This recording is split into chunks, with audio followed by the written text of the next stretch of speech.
Hello and welcome. You're tuned into the best in paranormal talk radio. This is Beyond the Darkness. I'm your host, Dave Schrader, along with me, Tim Dennis. Tim, this is a mind-twisting episode we've got coming up. I had a chance a few days ago to sit down and watch a screener of a new documentary. And I've always been fascinated by the story, but this gave me a chance to see the man himself, hear his story, hear from the people that have surrounded him. And it literally blew me away. The documentary is called Bob Lazar, Area 51 and Flying Saucers. Take a quick listen. This is the trailer for the documentary. This story is extraordinary, especially if it's true. And it all started in the desert, just north of Las Vegas. A local scientist who's worked at Groom Lake said to be where top secret weapons systems have been tested over the years. He has asked that his identity be shielded. Exactly what's going on up there? What's going on up there could be the most important event in history. Physical contact and proof from another system, another planet, another intelligence. What would happen to you if the government learned that you were giving us this information? He just wanted to stay alive. Maybe this has been kept from us for a good reason. Sir, how do we know you are who you say you are? My name's Bob Lazar. I'm known for working at a classified base and reverse engineered alien spacecraft. It went all over the world. He put Area 51 on the map. Can we ever be made whole if we're not believed? We can't verify what was going on in his background. I have no motivation to lie. The science and the technology can change us.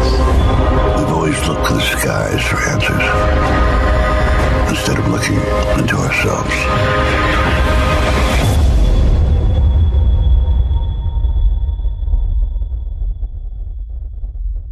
Joining us now live on the air is Jeremy Kenyon Lockyer Corbell.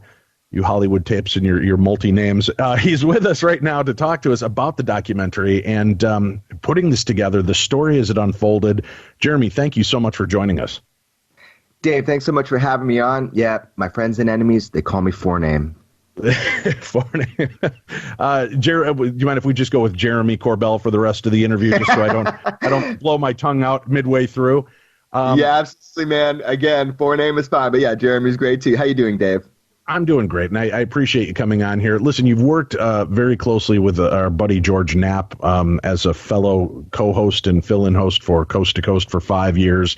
I've got a lot of respect for Mr. Knapp and the work that he's done in kind of breaking this story. But finally, somebody putting together the definitive documentary on this, I was really happy to see this come out. And first of all, it's narrated by Oscar nominee Mickey Rourke. Directed by our guest, Jeremy Corbell, and really shed some light and insights into this extraordinary story. And we're going to have some exclusive audio that we'll play throughout today's episode directly from the documentary. So much to say. First of all, I want people to know there is a world premiere coming up. And how can people become or be a part of this, Jeremy? What's the way to get involved? Absolutely. So if tickets remain, you go to extraordinarybeliefs.com, and on that front page, there'll be a pop-up. And if there's tickets, click that link, and you can see the movie for its world premiere. And there will be a Q&A with both George Knapp, investigative reporter who broke the story, and Bob Lazar will be there as well. And I'll be taking questions on Twitter under hashtag Bob Lazar live on stage. Fantastic. So just go check out extraordinarybeliefs.com. That's right, extraordinarybeliefs.com. All right, and when is the premiere happening so people know when to look for it? Monday, December 3rd, so really soon. So go check for tickets now if you want to do it. It's Monday, December 3rd, 7 p.m., doors open, all general admission, so there will be a big line. Get there early. Great. So we'll have the link up directly on today's episode guide, so you've got all the information about this. Let's dive into this. First of all, what an interesting story and a fascinating man. Can you tell me, how did George Knapp originally become connected with Bob Lazar for the story? He was then known as Dennis. That was his kind of hidden name. How did he get connected with George to break this story to begin with? Okay, so let me just provide you with kind of an opening rant about the Bob Lazar story so that you get the fundamental basics into the minds of the people that need context for this episode. So you mentioned George Knapp, and I just want to say George Knapp didn't just break the story. He has single-handedly fought to keep this in the public eye for 25 plus years, almost 30 now, to make sure that you hear the Bob Lazar story, because Bob Lazar has always been a reluctant UFO messiah. He's not doing circuits through the UFO tour, none of that kind of stuff. He told his story, and for every other, thing you can imagine, he walked away. He just walked away. And George Knapp has pulled him out from time to time to get a little bit more so you don't forget his story. So there's a lot of gratitude I have to my mentor in journalism, George Knapp, for doing this. Here's what happened. In 1989, just north of Las Vegas in the desert, a story began. This is the story of Bob Lazar. Before Area 51 was a common household word like it is now because of popular culture, Bob Lazar made that happen. It was because of Bob Lazar, and it's because of George Knapp bringing him forward. That's how you know, the way you know about Area 51. Bob Lazar came forward on camera with George Knapp through KLAS in 1989, and he said, while in shadow, using a false name, the name Dennis was the name of his superior at the time, he came forward and said, in the desert north of Las Vegas, south of Groom Lake at Papoose Lake, there is a sub-base of Area 51 called S4, and at S4 are secret projects, black projects, specifically non-terrestrial projects, a 22-person program to attempt and reverse engineer alien propulsion, an alien spacecraft, the propulsion used to drive an alien spacecraft. That this was run by a secret part of the United States military, and that they were using gravity wave amplification. That's how these craft operated. That it is not a reactionary propulsion system like a rocket, like a jet, like everything you can imagine that we have here on Earth, but in fact, it's a technique used to pull time-space towards you by amplifying a gravity wave with a fuel source of an element, a super heavy element, which at the time did not exist. Now we did create it, so it was not acknowledged in the way that humanity had not created it yet. We created an unstable version of it. It's called Element 115, but Bob claimed there was a stabilized version, 500 pounds of it, that had access to in order to drive these craft. There were 9 different craft that he saw, but was inside one. They all use the same type of propulsion. So here's the headline. Man comes forward saying he worked at a sub-base of Area 51, back engineering an alien propulsion system for the United States military. That atom bomb, that atomic bomb, shook the world in 1989 when Bob Lazar came forward in silhouette to tell this story. He had not yet been identified, but leave it up to George Knapp, give it 9 months. And after a wrestle on the floor for the tape where Bob was trying to rip it out of his hands, George popped that tape in, and on the news, we all learned the identity of the man that broke the Area 51 story, and that is Bob Lazar. All right, that's a great jumping off point and kind of a nice little opening narrative. I want to know, for this kind of story, I mean, this is such a long developing, impactful story. As a filmmaker, how do you begin to even tackle what you want to put into this, what you want to cover, and coming at it, as you said, from a journalistic point of view, needing to remain somewhat objective? Did you have a perspective going into this? Did you believe the story? Did you want to believe the story, or were you one of the skeptics regarding this going in to, examine the entire case in its whole? Right. Okay. So let's talk about, what my films are. These are investigative documentaries. People say that they end up, liking my point of view because I am not trying to force feed you an agenda. However, I will stand up for what I believe to be true based upon the evidence that I have at any given time. So stylistically, what's important to understand, I had 2 major goals when, attempting this film. The first major goal was kind of the question on everybody's mind. I want to know the truth about UFOs. I want to know, is Bob Lazar telling the truth? That's the most important thing. Is he telling the truth? So I wanted to know that. Additionally, I wanted to uplift the visual medium. If I can uplift the visual and artistic medium of UFO films to the point where I'm bringing Mickey Rourke, Oscar-nominated actor, to narrate the film, I mean, that's going to expand the populace of people that learn the Bob Lazar story. And if I can do that, we're going to have some bright minds that are attracted to this field and are going to contribute for generations to come. So those were my goals. And I truly believe that I achieved my goals on both ends. Look, there are 2 generations at least of people who literally had never heard and have not heard yet the Bob Lazar story, because they were not even born yet. It was 30 years ago, almost totally 30 years ago now since Bob came forward. So this was kind of the main thing I used to kind of talk Bob into going on camera with me, because look, there is no film if there's no Bob Lazar. That's right. The thing about him. He's never allowed this to happen. New Line Cinema tried to make films, big budget studios. Everybody's offered him cash and money to make films. He's never done it. So my chances were so minuscule to begin with. But, when I set my mind on something, it's really hard for me to shake.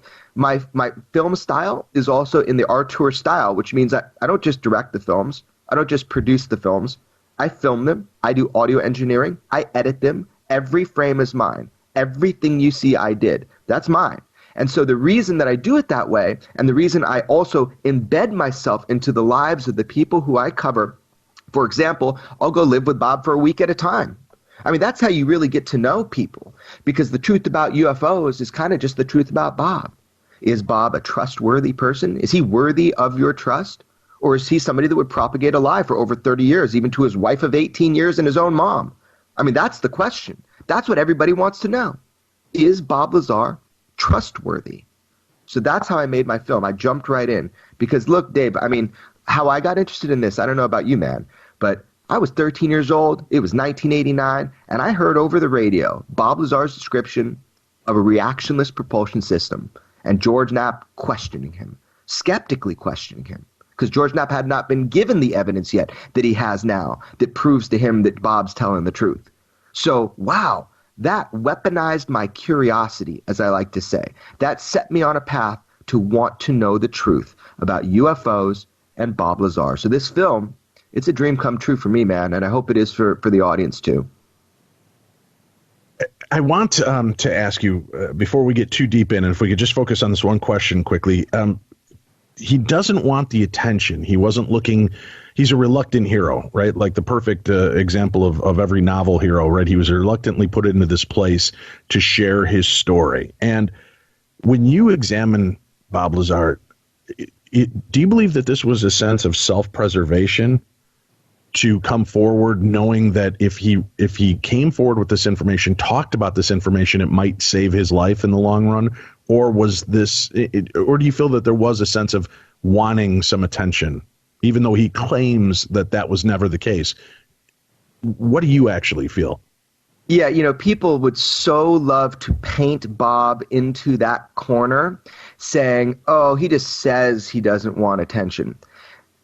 When someone says that, it's so deeply disturbing to me, because clearly that public opinion comes from people who just simply don't have the first clue of who Bob Lazar actually is. So that's another thing I think my film is really going to do that's very different from other films you've seen in any genre like this. It's going to show you the real Bob Lazar, the man that we've all portrayed in the way that's most convenient for us. So yeah, Dave, dude, 100%. Bob Lazar came forward, whether you believe it or not, or the audience believes it or not.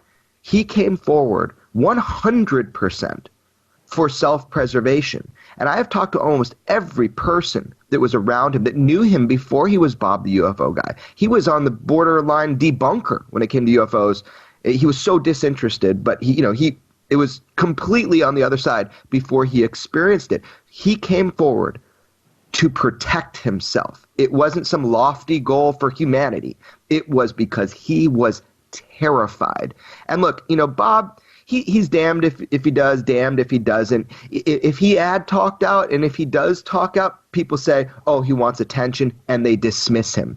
If he doesn't talk out, they say, oh, he can't back up what he said, so they dismiss him. And really, damned if he does, damned if he doesn't, but it's the audience's loss. Bob Lazar came forward to tell you a story. He's not asking you to even believe it.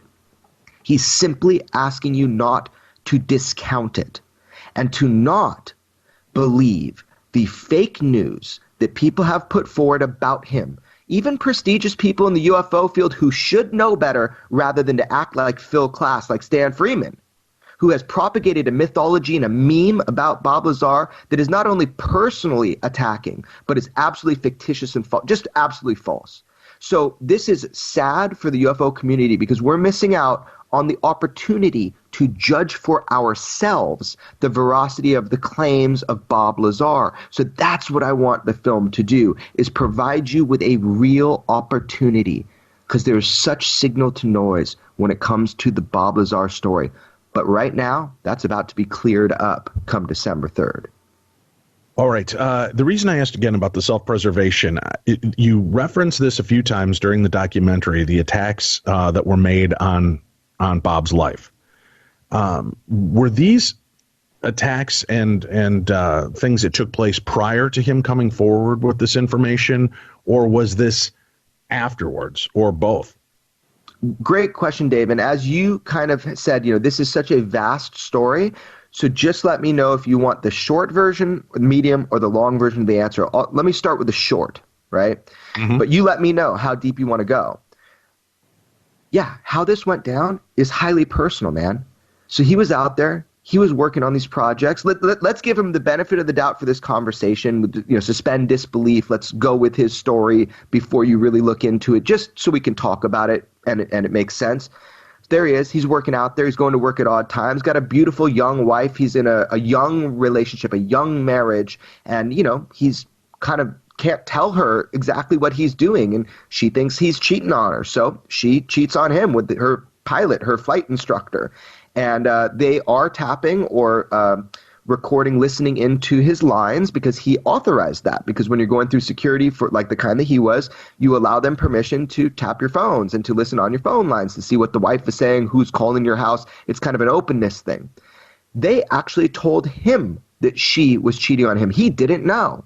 As heartbreaking as that is from an interpersonal relationship, you can imagine, okay, they're not calling him back out to work. If you know anything about how clearances work, that's one of the questions besides, drug abuse or drug addiction, that kind of thing. 'Cause I've had a lot of people come to me for clearance stuff, for friends of mine that need clearance. And as a character witness, one of the things they ask you is, are the relationships stable? His relationship was not stable. They stopped calling him into work. He then got scared. What he knew, he got scared. And then that was amplified. He's not a paranoid person. Bob's a strong guy. He can defend himself as a person. But all of a sudden, not only him, but his friends, even George Knapp experienced this. Their phones are tapped. People are following him. Yeah, this all started before he went on the news. This all started before he started taking people out to see the flight test at the exact time and location south of Area 51. Not even more remote and obscure than Area 51 at Papoose Lake. So, yeah. He was being followed, man. This is real. This happened. The people that have verified this for me don't even like each other anymore, some of them. And they all agree on one thing. They all agree that Bob Lazar is telling the truth. And there are some real zingers. George Knapp went through something. He knows this is real. And I can prove that to you. But anyway, that's the short version. Yeah, man. It was started happening before he went public. That's why he went public. We have to take a quick break. We'll come back. We've got a lot more to examine today on Beyond the Darkness. Every car comes with its share of stories. That ding in your bumper when you nervously picked up a first date, the luxury package you got after a big promotion, or the mileage you saved by riding your bike all summer. While you can't put a price tag on the stories, now with TrueCar, you can at least find out what your car's worth when it's time to sell or trade it in. Just go to TrueCar, simply enter your license plate number, and watch how your car's details pop up. Then answer a few questions. Navigation and moonroof, watch as they bump up your value. High mileage, you already knew that was going to cost you, but now you know how much it dings your wallet so you can plan ahead. Once you're finished, you'll get a true cash offer sent in just minutes, which you can take to a local certified dealer to cash out or trade in. So when you're ready to experience a better way to sell or trade in your car, check out TrueCar today. True cash offer may not be available in all areas. The biggest roadblock to understanding is the ability to dismiss someone because you don't see them as human, as a person. So what pisses you off? I mean, disinformation and lies and attacks that have no basis in reality. I mean, you can disagree with me and say, hey, I don't believe that. That's fine. I haven't presented you with enough information. I understand that. I'd probably be in your position. But don't fabricate stuff. There's some important information that needs to be released. And everybody needs to understand the truth to it and not distorted versions of it. You really need to pay attention to what I'm saying, because I have better things to do than come up with this. I'm not interested in doing this. I don't like being in the public eye. I don't got money for doing this. And quite frankly, I could make up a better lie, but I have no motivation to lie. This hasn't helped me out. It's something that it's information that I'm releasing, and that's it. It's not an ordinary life. That's one thing I would like. I don't like living in a James Bond movie. I like watching James Bond movies. Jeremy Corbell, our guest, as we are discussing the documentary Bob Lazar, Area 51, and Flying Saucers. Remind people, when will this documentary be available, and how can people see it, and what platforms? Sure. So it's available globally on December 4th. It unlocks, but you can pre-order it now, for example, on iTunes or Vimeo. If you pre-order it on those, you get over 2 hours of bonus material. You can only fit so much inside of a movie, right? Right. But the bonus material, I can do whatever I want. So holy cow, you get a lot. So if you pre-order and you purchase it, you get these bonus material pieces. However, the word on the street is if you're not coming to the premiere the day before, which is December 3rd, at just about 9:30, when the movie stops playing, I think iTunes is going to unlock it West Coast. So everybody can kind of get to it about 9:30 on December 3rd when the premiere ends. And that's when we go live on stage taking questions at #BobLazar for Bob directly. So that's how it's going to unfold, and it's worldwide on every pay-per-view platform in existence. Also Amazon, Google Play, Vudu, even Xbox. But I would suggest getting it on iTunes or Vimeo for the bonus material. Here's something that blew me away regarding a statement that you made in the last segment. And it's disheartening in the sense that here you've got a guy who came forward with a story and has some really fascinating aspects to examine or just to consider. And then you have somebody like Stanton Friedman, who I had no clue was kind of an opponent to Bob Lazar. You have Stanton Friedman, who is an engineer and a rocket scientist. You've got this guy who's, helped to break the story of Roswell. And that this impacted his life and credibility and the type of barbs that have been thrown his way over the years for being a UFO kook. It's stunning and shocking to me that somebody like that would take shots at a fellow truther, somebody that wants to expose this, and especially when it's corroborating your own concepts of a government global conspiracy. Are you just as confused by that as we are on the outside of why people that are even part of this field and the truth movement, the disclosure movement, would also try to defame a fellow whistleblower? We'll talk about that on a bigger scale. I'm gonna give Stan 30 seconds of my time. That's all he gets right now. So here's the deal. Stan Freeman is the Duke of the double standard. I mean, he started cherry-picking sound bites, which is the same tactic that the UFO debunkers of the past, like Phil Klass, did to him, did to others, to the detriment of the UFO conversation. I mean, shame on Stan. He should have been more professional before he retired. They said he was the cop on the beat, the sheriff, he should be arrested for the double standard. I mean, it's absolutely unconscionable. Now, look, it goes beyond just saying a few things, trying to create a meme like, oh, Bob Lazar was a janitor at Area 51, when he knew way better, because George Knapp already proved that Bob Lazar was working as a physicist at Los Alamos at the particle accelerator back in 1989. And then I blew the lid off it with my interview with Dr. Robert Krangle, who worked with Bob in classified briefings as a physicist at Los Alamos. So it's absolutely unbelievable. And it goes a step further with people like him, which is, and it clouds the subject. But here we go. You know, I was talking to Richard Dolan the other day, and he shared a story with me that I couldn't believe it. I could believe it, but he says the first time he was getting into ufology, he met Stan at an airport, and Stan's like, hey, I want to make sure you have the right opinion on Bob Lazar, and basically pressured him, trying to tell him that he needs to dismiss Lazar's claims. So it's like he's obsessed. So I'm done. I'm done talking about Stan Friedman, the Duke of the double standard, because there are people in this world who will come down on the Lazar story and they will focus in on the most trivial things to try to find a slip up, to try to find a hole. But why do they do that? I don't blame them. And there are a lot of people, look, Lazar is polarizing. We're not getting around that. That's what makes his story so fascinating. If there was no debate, no one's going to care, right? It all boils down to this. If you want to argue anything about Lazar, why you're arguing is because you want to know a very simple thing. You want to know, is Bob Lazar a liar, or is Bob Lazar telling the truth? It's as simple as that. You want to know if he should be trusted. That's the core of it. And why? Why? Because there's something inside of you that's just scratching. It's scratching at you, and it's telling you, Bob Lazar might just be telling the truth, exactly like it happened. All right.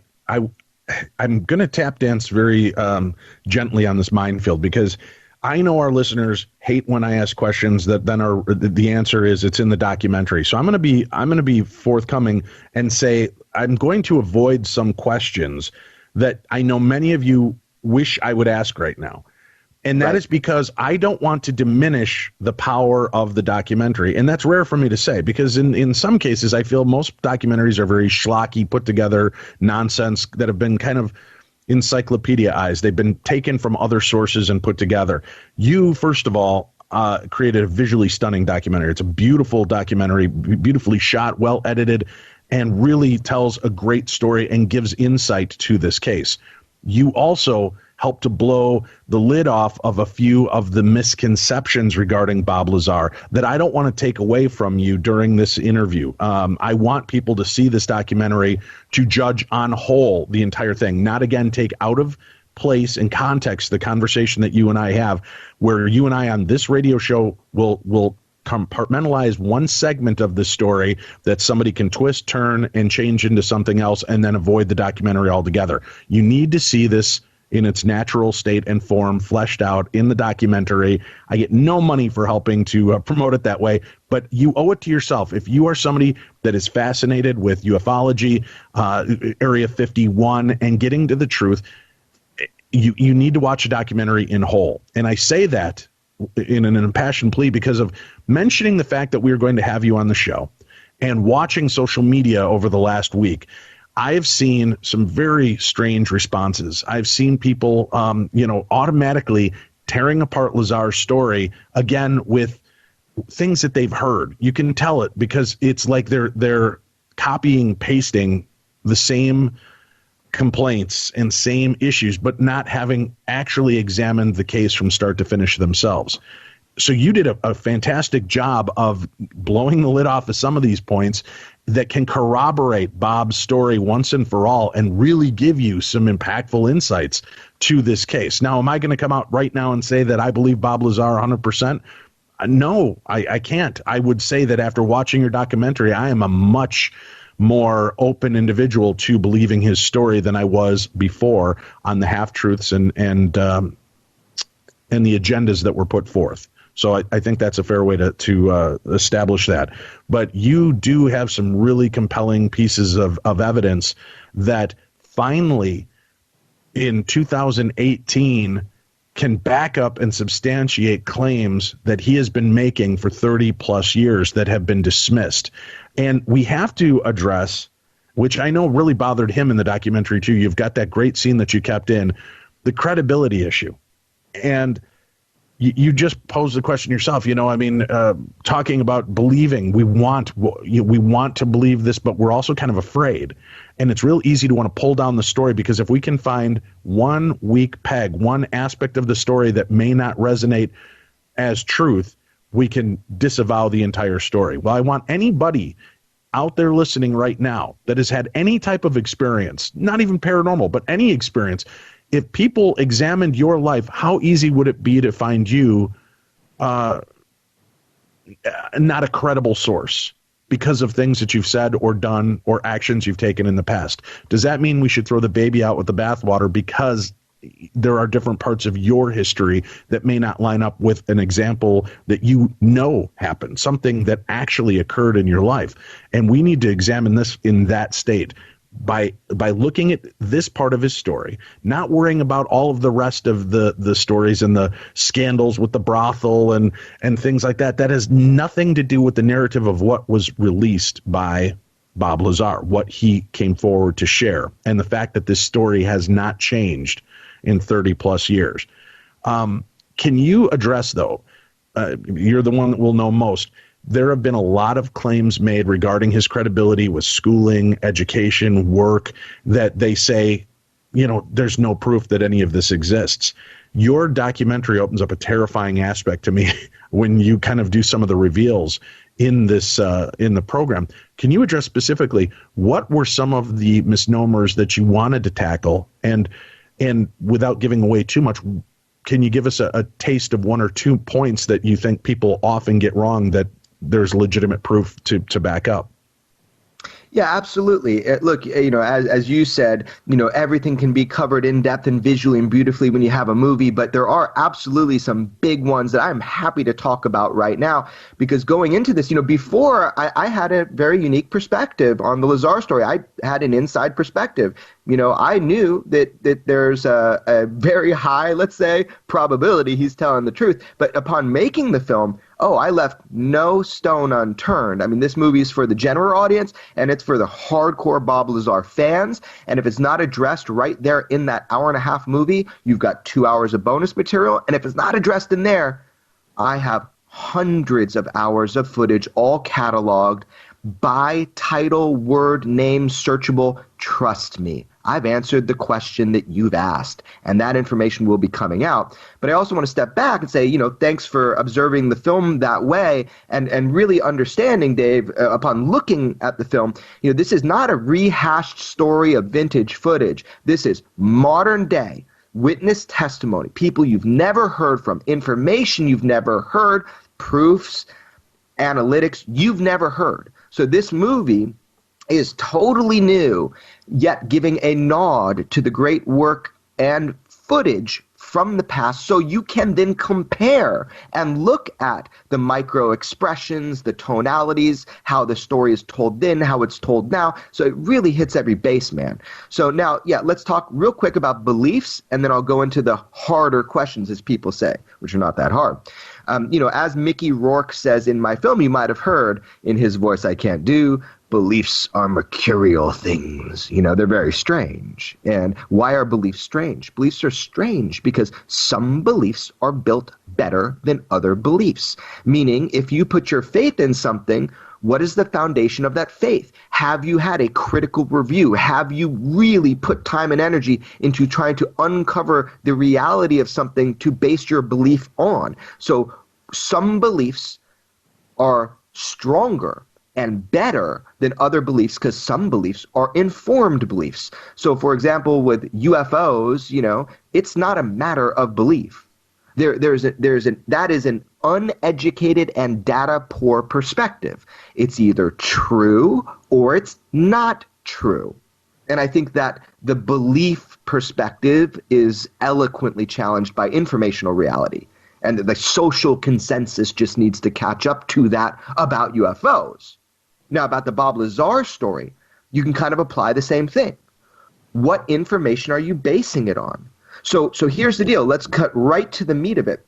The one thing that every debunker uses to try to dehumanize Bob Lazar, so that they can weaken the story that he's telling, which, by the way, that's a tactic of warfare. As a mixed martial artist of past, I can tell you that's the first thing we do in warfare, and governments do it, and intelligence agencies do it, and in a physical fight in jiu-jitsu you do it. You try to, in your mind, dehumanize the messenger so that the message or the technique or what's coming at you is distorted. It's a tactic of warfare. And it's been applied to Bob Lazar ad nauseum. People are creating social media accounts in November of 2018 specifically to insert fictition, to insert lies on social media about Bob Lazar to try to decredit him before this movie comes out. Look it up. You can see the accounts. I look at them, I watch them, and copy-paste, just like you said, copy-paste. Okay? But the education, that is the thing. That's the thing everybody goes to. They say, well, he cannot provide proof of his credentials as a physicist, going to MIT, going to Caltech, so he's a liar, okay? And he's lied about that, then he's got to have lied about everything else. Well, let me just remind you of something. You know, okay, we can't prove his degrees from MIT or his degree from Caltech. However, George Knapp and myself have talked to people that dropped them off at Caltech on a number of occasions, so he must have been putting on a good show back before he was Bob the UFO guy. But whatever, I'll concede to that. Can't prove it. But remember, Dave, they said that about Los Alamos. Los Alamos said they had no record of a Robert Lazar, that he never worked at the Maison facility. Right, and let me stop you there. Let me stop you there because I do want to address one thing with the schooling. And I know you and George Knapp are very passionate about the aspect of, okay, fine, if we want to dismiss that, you know, that's fine. But it is important to note, and as a skeptic, when somebody makes a claim, and especially in today's society when things are so easily accessible, when they make a claim that they attended Caltech or MIT, and there's absolutely no records, the school will tell you there are no records, it does begin to shake the credibility. But that's why the information that you give is the reveal in the documentary is so much more impactful regarding Los Alamos, because again, you have to start to examine, and sometimes by de-evolving the story and looking at further aspects of it, will you start to see how this story is shaping, and the fact that he's being erased from history in some senses, but there have been mistakes made. There have been a few things that got out, and we'll talk about that and more when we return. You're listening to the best in paranormal talk radio. I'm Dave Schrader, and this is Beyond the Darkness. Beyond the Darkness, listeners. If you like this show, then you need to check out Carcast, because it's the longest-running automotive podcast. And if you're anything like Dave and I, and you know a little bit about cars, and you need to know more about cars, then Carcast is definitely the podcast you need to check out. Carcast is a twice-weekly automotive show hosted by Adam Carolla, wrestling superstar Bill Goldberg, and Matt the Moderator D'Andrea.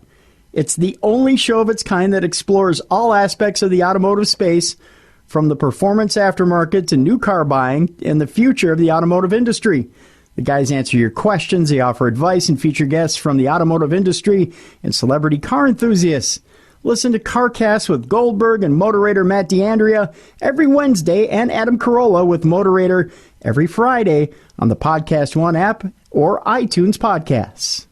Aren't I truly super finding everything at Real Canadian Superstore? Cute nail polish for Emma's stocking. Oh, different cute nail polish for my stocking. Foaming bath for my stocking. Oh, cocktail glasses for my stocking. So cute. Peel-off mask? Mine. Spicy sangria lipstick. Can I rock that color?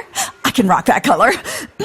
Lego for Quinn's stocking. Visit Real Canadian Superstore for truly super prices on everything beauty for the holidays. For you and okay for gifts too.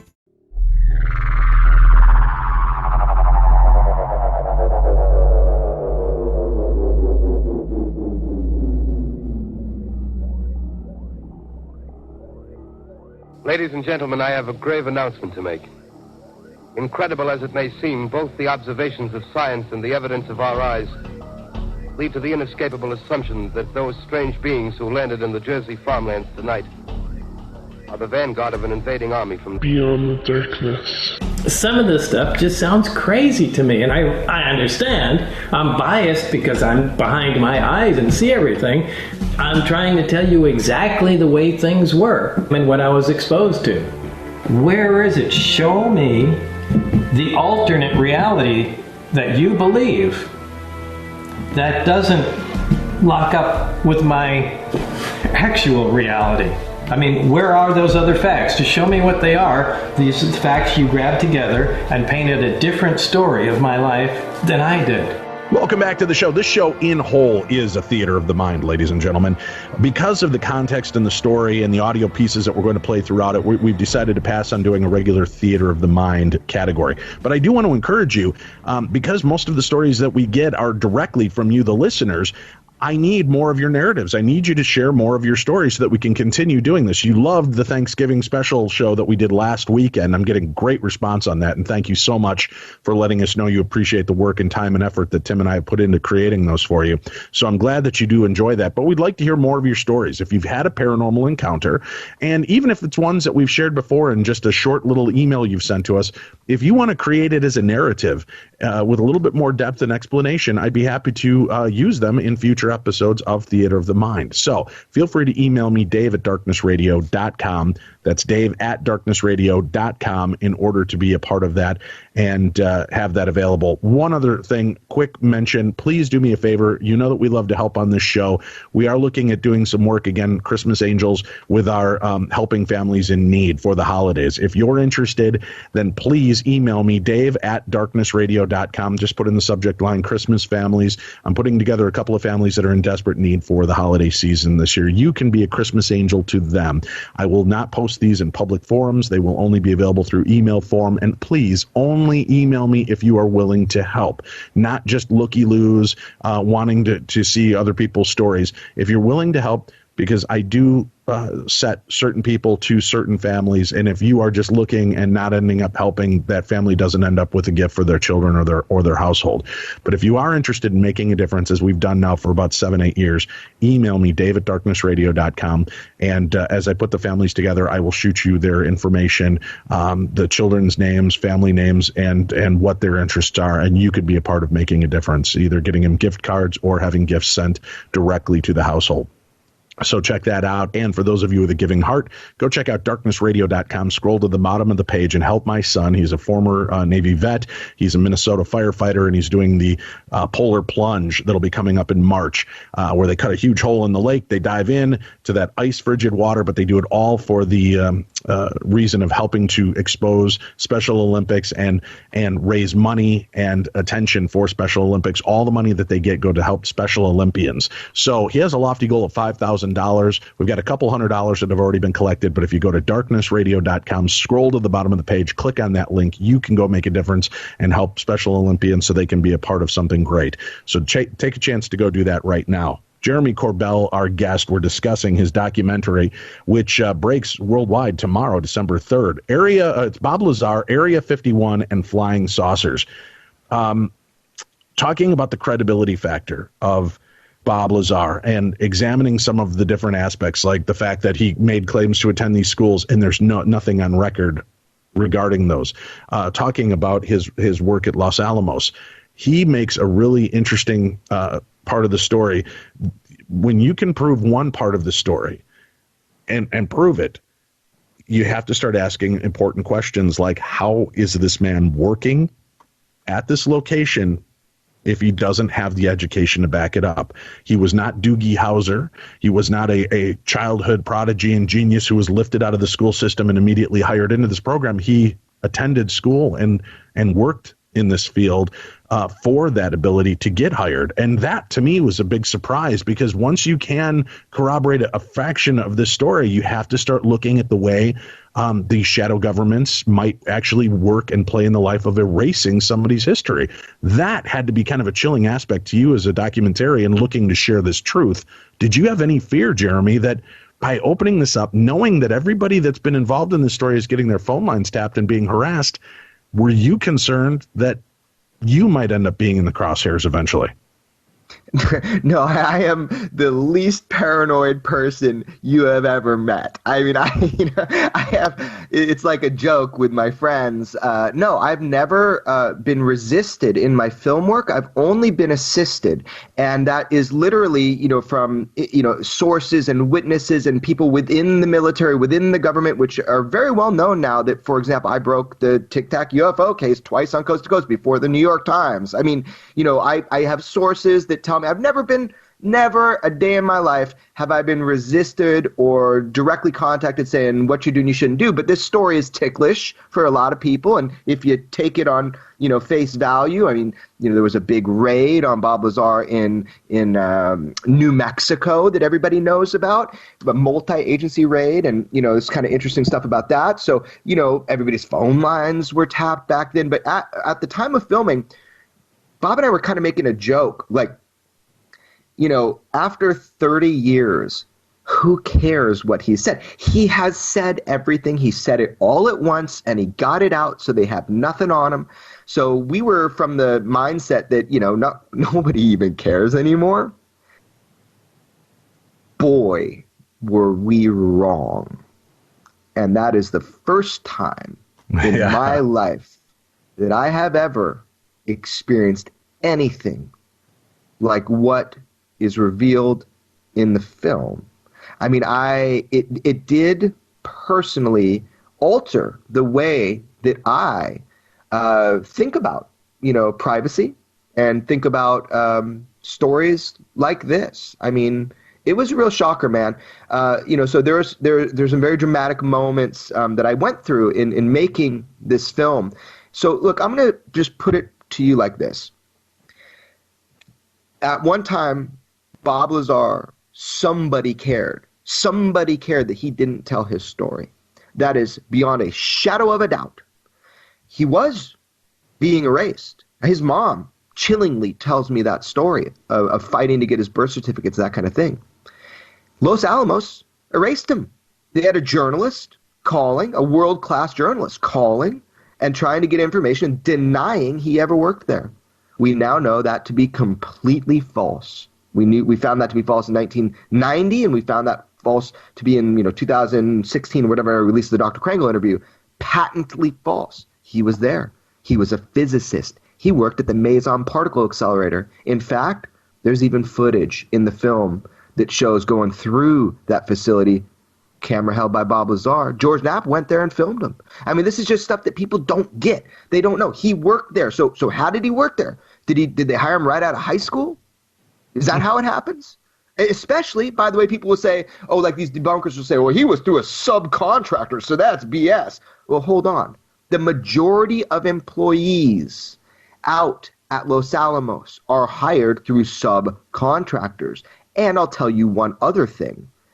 It is more required. It is absolutely more required to get hired through a subcontractor and show credentials and background and this sort of thing than just Los Alamos itself, because not only do you have to go through the Los Alamos process, you have to go through the process with the subcontractor. So what? They just pluck him right out of 12th grade? I mean, it doesn't make any sense. That's right. So ridiculous. But here's the deal. We can't prove his to this point, we can't prove definitively his schooling at this time. Okay? So I am willing, for sake of argument, and to get past this, to the core of the story, which we can prove more about and is important. I am willing to accept whatever negative thing you want to think or say about it. You want to say he's a liar and he lied? Okay, fine, no problem. I'll accept that. I don't believe that, but I'll accept that. No problem. Let's move on. What's the next step here? What's the next question? Because eventually we got to get to the crosshairs of how did he know? How did he know that a test flight of something that looked exactly like a flying saucer would come up on 3 separate occasions, the exact time and space that he said it would, where he showed people and they filmed it? How did he know? How did he know about a base called S4 when it had never been publicly in the public record or acknowledged by anybody? And it was confirmed in 1989 directly from the base by George Knapp. Don't forget your history. So there are a litany of things, man, that are way more important. But I can't tell you it's way more important till you get beyond that. And until you really address critically that one question of education, I guess, and then decide how much weight to put on it, I can't help you, and I'm not going to try to convince you. Just watch the movie and decide for yourself. You even go as far as to uncover a security clearance agent that has been kind of vanished for quite a while who corroborates this story. And again, that's part of the documentary I don't want to give too much away on, but I think it's, I know it's an important element of the story. So for many of you that have already poo-pooed the idea of the legitimacy or credibility of the claims of Bob Lazar, you owe it to yourself as a real fan and hobbyist, or whatever you want to refer to yourself as, a researcher in this field, to examine all of the facts, not just the portions of facts that have been laid out by people that have had agendas. But Dave, obviously, Jeremy has an agenda. He's trying to sell a documentary. He does. But his agenda is also to tell the truth. And here's the best part. You can look at the pieces that he presents for you. These aren't pieces that he carved out of a different puzzle and put into this story to make it fit. These are the pieces that have always been there. They've just been the outlying pieces that nobody had gotten to yet, or people had forgotten about. So that's why you need to re-examine this entire story with this documentary, Bob Lazar, Area 51, and Flying Saucers. I want to hit a few of the points in the story. Now that we've kind of gotten past the idea of the credibility, teach yourself, learn about it. There were lie detector tests. There is documentation that came out to prove that he was at Los Alamos, which then begets a story. As you said, if I was working at Los Alamos, whether it was directly contracted or through a third-party contractor, it's not like it was, a part-time gig that he was flipping burgers at Burger King as his normal job, but they needed help. So yeah, we can let you have him as a physicist this week. That's not how it works. There was a huge vetting process that went into play in order for him to do what he had to do and get access to the places and times that he had. So let's put that past us and go with the credibility factor. Now, some of the claims, the fact that there were 9 saucers, does he ever explain or get a history from the government of where these saucers came from or how we gained access to them? Is that ever revealed at any point? Yeah, man, that's a big question. It's so funny. I love this. So finally, we get past everything after, an hour on the radio, and now we can get into what I consider the really important stuff. And that's just how it's going to be. We're going to have to do this again, by the way, after the film comes out, and just get into the meat and potatoes that we have not been able to get into for 30 years, and we can't until people see the movie and see all the evidence. But we will do this again, just so you know, because now we are starting. Now we're cooking with fire. Now we got a question. Here we go. This is interesting. How did we get these craft? Where are they from? When did we get these craft? How do they work? Is it from one species or multiple species? Is it just about craft? Or is gravity wave amplification really a weapon? So, this is all really fascinating stuff. So, I'll just answer your first question. To the best of Bob's knowledge, right, all craft worked on the exact same type of alien propulsion, using element 115 as a fuel source, using amplifiers, gravity wave amplifiers, extending the gravity wave to distort space-time and to basically slip or snap into place in these little jumps that can travel, amongst the stars. That's how these craft work. Now, were they gifted to us? Were they recovered? That was never clear. And remember, Bob is a very, very intelligent person. He knows the difference between what he had his physical hands on, what could not be faked, what he experienced, what he saw with his own eyes, what he measured, right, compared to what he read or what he was told. And he will be the first person to tell you the difference. He is more skeptical than we are. So we don't really know for sure where or when these craft came from. We don't know for sure. Bob doesn't know for sure. However, one of the first times ever I heard him speculate in 30 years, he just said the other day to me that he believes, he was led to believe that these craft were ancient, as if they were from an archaeological situation. Oh. He can't verify that.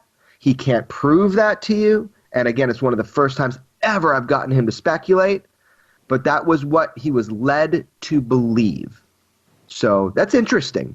but we don't know. No doubt about it. And we will have to revisit this and go a little deeper. Here's something that was a big point of curiosity for me, and you can tell Bob as well, and you as the filmmaker. When he gets brought in, they immediately inundate him with briefing documents that go over everything, including, if I'm understanding this right, photographs and stories regarding the recovered alien bodies.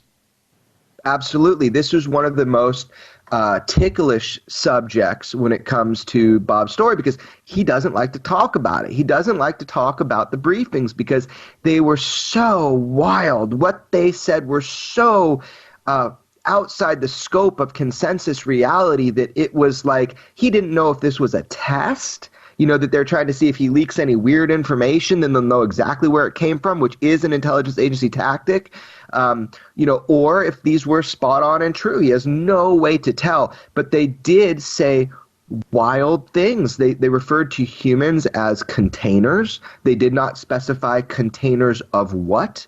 They also referred to genetic alterations to human beings over long periods of time that were done by these extraterrestrials. They absolutely showed images of what appeared to be alien bodies autopsied. And had, so he had to fly through these briefings, man, because he's so funny. He wants to play with science, He's like, that is his passion. So for him, it was like, okay, alien bodies, check. Okay, humans as containers of souls. That's weird. Okay, check. Tell me about the propulsion. How do these things work? That's what he was interested in. Remember, he had jet cars and rockets and anything that went boom, he loved, right? So this was a dream job, a field propulsion system that he can work on. And by the way, he thought all this was just kind of, disinformation. He's like, yeah. First time he saw a flying saucer, he walks through the bay door and he sees the sport model. He thought, wow, everybody's an idiot. It's us. All this saucer business. It's us. It's America. We have saucers. He only thought that until he walked inside of one. And then he realized that it was ominous. It wasn't built for human-sized people. It was built for someone else, and it was built by someone else. And then very quickly, he came to realize there is no possible way he could achieve the task he was tasked with. There is no physical earthly material where we could make these machines. Not only do we not have element 115 here on Earth, and we don't have it stabilized. Even if we make a couple atoms of it, there's no way we'd have a fuel source here. It'd have to come in a supernova where there's more matter that, expels during the supernova to create naturally forming element 115 that has a usable half-life for humans, right? A usable half-life. So we don't have the fuel, and we don't have the technology. Didn't then, still don't now. We don't have atomic printing and zero gravity. Craft look like an injection mold. Perfect resonance machines to amplify gravity waves. Yeah, good luck with that. Drop an iPhone into the Stone Age and they'll have just about as easy time face calling us here then as he would be able to reverse engineer that craft in 1989. But yet, that was the job. All right. Did Bob Lazar ever see aliens? Was he able to corroborate this for himself? And more importantly, why was he so bothered by the fact that we might have this technology and back engineer it? Why did he feel the need to expose this story? We'll talk about that and more when we return to Beyond the Darkness. If you like Beyond the Darkness, then you're going to love Zane's World on Podcast One. World traveler, author, and alcohol aficionado, Zane Lamprey is well learned in the art of having a good time as he reviews the best attractions and destinations on the globe. And he shares the craziest stories behind his travels. Check out Zane's World every Tuesday on Podcast One or wherever you get your favorite podcasts. People have been trying to minimize who you are. People have been trying to trivialize who you are. People have been trying to twist your story based on absolutely absurd things. That's got to wear on people to a point. You got to set certain things straight. It's time to pull things out by the roots, just to get things reset and get people familiar with the story and who I am, and this is what's true. The divergence has increased just over time. I'm trying to tell you exactly the way things were and what I was exposed to. You think there's something more secret than that the flying saucers are a cover-up for? some of this stuff just sounds crazy to me. And I understand. I'm biased because I'm behind my eyes and see everything. But this is crazy shit. Bob Lazar, Area 51 and Flying Saucers. The documentary is a world premiere tomorrow, December 3rd. You can get more information on our website and find ways to, if you want, to attend the big premiere that is taking place tomorrow. So make sure that you go check out extraordinarybeliefs.com. If tickets are still available, you'll find information there. You'll also find ways that you can watch the documentary once it is officially released. Aliens. Does he ever come clean about whether he saw not just the photographs of the aliens and alien autopsies and dead bodies, but did he ever encounter something he believed to be alien in physical form? You know, it's one thing for me to explain the physical mannerisms and the reactions when somebody's talking about it, and it's another thing to just witness it for yourself. So, you know, that is something that has been pushed around, and I do address it deeply in the film because that is something that's been pushed around. You know, did he see aliens? And it is such a complex, interesting aspect to his story. So I'm really gonna do you a solid here and just, you know, let that come out in due time. However, you did have a second part to your question on the end of the break there that you started to get into that I think we should dive into much more deeply now. Right. Why was Bob Lazar so bothered by the re-engineering of these craft, and why did he feel there was this need to expose it? To what end? Right. So listen, remember, he didn't feel a need to expose it. You know, he was of two minds about it. You know, he thought everybody should know the basics. Everybody, you know, it's a crime against humanity. If you know, not only is there intelligent alien life, but that they have visited here, that we have their hardware, that we have some of their machines, and most importantly, that there is a physics, a known physics to a small group of people that we in the scientific community are not allowed to have access to. I mean, that's a crime, man. And that pisses Bob off more than anything now, 30 years later. At the time, he was just trying to save his own skin. He was not a noble person. Let me play the devil's advocate on the other side of this then, all right? Not that I have any need or want or desire to protect the government or their decisions, but to say it's a crime against humanity, until we have a full understanding, which it appears they still didn't have a full understanding of what they were doing. That's why they were having somebody come in to try to back engineer and understand it more fully. Is it really a crime against humanity to not share this information, or do we owe it to the world to really know what the hell we're dealing with, what we've got, and what its potential is before we release anything? And more importantly, if we do figure it out, is it a crime against humanity to let the rest of the world know about it? Because then suddenly there is this secret war going on for battle for superiority of getting that information and supremacy. You know, that could be another angle on this story. No, and it is. But rewind and listen to my words. I said that the basis of the story is a crime against humanity not to tell. I didn't say releasing like the blueprints to an atomic bomb, but letting people know the basics, that we're not alone in the universe, that we have been visited, that there are other intelligent, technologically advanced beings from other star systems, and they have come here. That is a crime against humanity, to not tell people, to not let them know that. That influences belief, attitude, religion, faith, everything. Yes, 100%. That is a crime against humanity, and our United States government is guilty of that. However, there is another side to Bob's story, and that is that this is a powerful technology, a fearsome technology.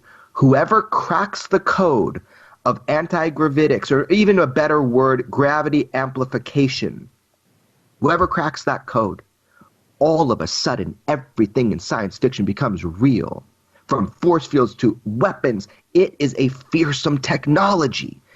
And whoever gains access first wins. It's Pandora's box, man. You can't put it back inside. So I totally and agree with a level of compartmentalization and secrecy about weaponization. Look, if everybody knew how easy it was to create a nuclear bomb, the size of a briefcase, and all the blueprints were out online for people to buy, we would be in a hellish world because there are crazy people out there. So I agree. There is an element that should remain classified, kept from the internet and, how to build things. But at the same time, the fundamentals, it is owed. No, you're not my daddy. The government's not my daddy. You don't tell me what to think, what to feel, what to believe in. I want the facts. And this that's the important line, though. I want the facts. Because I recover some ancient artifacts in a local lake here, I can't go on record and say specifically what they were. I can theorize. I can put in belief. I can contrast and compare against objects that have existed in the past, and I can, again, create a story that would make sense for these pieces. It doesn't mean I've got it right. If the government comes forward and says, yes, we are being visited by extraterrestrials, yes, we've had some kind of activity in the past, or we found ancient relics of these, but the rest of the information we hold back, isn't that kind of the equivalent, Jeremy, of, Jeremy, stop jumping on your bed? Why, Dad? Because I said so. Well, no, specifically, why can't I, though? I mean, I want to understand the principles. Jeremy, it doesn't matter what the principles are. The principle is don't jump on your bed. Right, but why? Because if I'm not able to give the narrative of, Jeremy, you could fall off the bed, break your neck, and be paralyzed, or worse, die, if there's not the rest of the story, that infuriates people. Then by releasing part of the story but not giving the full context, we're still playing the daddy role. We're still playing that position of, this is the information we think you're worthy of, and you get no more, and you can't ask any more questions, just leave it be.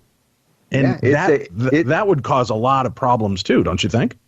Oh, look, Dave, I'm not saying that, I have the answer for that. It's a complex problem, and it sure is a cosmic pickle. I'll give you that. I mean, there are pros. I want that on a T-shirt. Please have the front of the T-shirt say Bob Lazar, Area 51, and flying saucers in the back. This is a cosmic pickle. I need that T-shirt. Cosmic pickle, yeah. It sure is, man. And it really is. And nobody, and look, even Bob is of two minds depending on the day you catch him about it. Some of our filmings over the years, he was thinking, I totally get it. I totally get it. Smarter people than me have thought about this, and they put their minds to it. They've gone through every scenario with a supercomputer, and they're like, nope, we don't tell humans, and he's like, he totally understands that could be the choice, and maybe it's the right choice. However, Bob is kind of, that's on the right side, on the right hand, but Bob's kind of a left-handed guy, man. I think he's about to lob an intergalactic grenade just to stir stuff up. So, it's, look, man, I don't know. I don't know the answer to that. What's the right thing to do? But, I'm a curious person to a fault. Right. As I said, my curiosity has been weaponized. I didn't say my curiosity has been excited a little bit, Dave. No, my curiosity is dangerous. It's dangerous because I'm going to get to the truth to some degree. And yeah, maybe I'm not the most responsible person with that truth. So, look, man, I don't know. I don't know the answer. But all I know, and what I know for sure, is that you need to decide for yourself reality, or somebody else is going to do it for you. That's a great takeaway. I appreciate your time on this and sharing. I want to mention one thing, and there's so much more to cover. And like you said, we'll have to revisit once the documentary is out there and people have had a chance to evaluate and look at the evidence for themselves. You keep mentioning element 115 and that this is the key to this kind of gravimetric way of travel. Are you familiar with John Searle and the Searle effect generator by any chance? Yeah, I've heard a little bit about it. I'm not that impressed by it, but yeah. The reason I ask is he talks about the fact that there is a rare earth element that is used in the creation of his device. Without giving any specifics or information about this, he talks about this rare element and talks about exactly what Bob Lazar is discussing through his work of how this magnetic force kind of opens a shift between space time, if you will, to allow this kind of travel to take place. So to me, it seems like that even corroborates Bob's story more when you've got somebody else who has a kind of a different look at this perspective. Now, he is not a believer in the UFO technology, but I know. I like the aspect of his version of this technology, which sounds similar to what Bob has been discussing. It's sad. I got to be honest with you, Dave. I'm not going to sugarcoat it. Take my opinion for what it's worth. You can fax it right to your shredder if you want. But here's what I have to say. There have been a lot of people since 1989 who have come forward to, in quotes, air quotes, verify the Lazar story, and they're full of total BS. They try to even, associate with what he said as if they had anything to do with it. No, they didn't. He hasn't found anybody that has.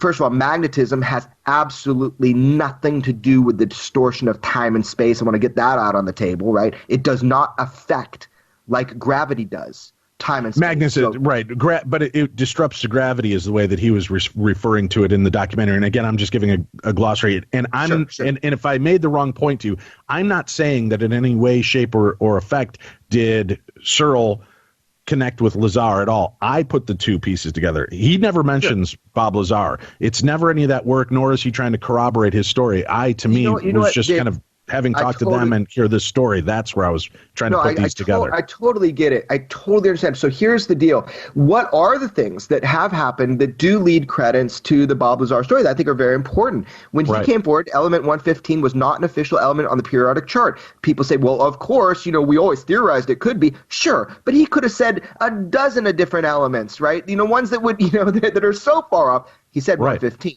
Guess what? We fabricated it. Of course, they say, well, it wasn't stable. It was just a few atoms. Bob always said it's impossible. It is totally impossible. However, it is in this island of stability where it is theorized, and every scientist and particle physicist that I went to be advised by for this film told me across the board that you cannot rule out the possibility of stabilized element 115. So, great. I proposed this to Bob, and I said, Bob, look, do you feel a little bit justified? They created a few atoms of it. They actually consulted Bob at one point and called him when they were fabricating it the first time. Anyway, they said, I said, Bob, isn't that cool? And he goes, well, Jeremy, I don't know. I mean, they stabilized a couple of atoms, but that's not what I was talking about. I was talking about 228 grams of element 115 in a stabilized form with the right isotopes. So he was unimpressed, which I thought was funny. And then, lo and behold, Bob Lazar always said gravity was a wave. And we find out just a couple years ago that indeed it is a wave.